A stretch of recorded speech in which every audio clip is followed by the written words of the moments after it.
In this lecture, we're going to show how we can open and how we can save a document. So in the previous lecture, we already show how we can open documents. So let's repeat that procedure. So let's go here to open, or we can go to File and then click Open here. Like this. And now we have to find where we saved our model. And let's open Save Document. This one. And we can click Open, or we can just double click here. You also must notice that here we have a filter. So for example, you can filter only parts, you can filter only assemblies, and you can filter drawings. Or you can go here and filter top level assemblies. So if you uncheck this, parts, now we don't see our parts. So in the case you can't find your part, you can go here and you can check your filter. So your filter for parts is not on.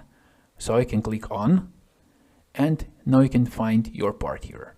So you can just click here, or you can just double click on the model.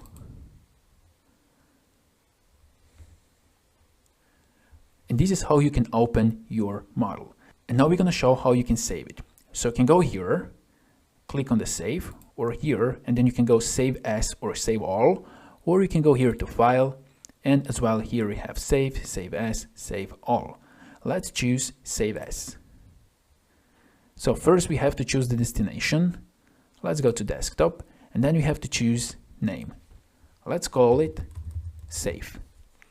Here we can choose how we're going to save it. As a SOLIDWORKS file, we can choose, for example, here JPEG, PNG, PDF, STL, STP, and those are some most common file types. Now let's go with SOLIDWORKS file, and when you choose your destination, you can just click here, save. And now this part is saved. If we go to desktop, we can see that our part is here.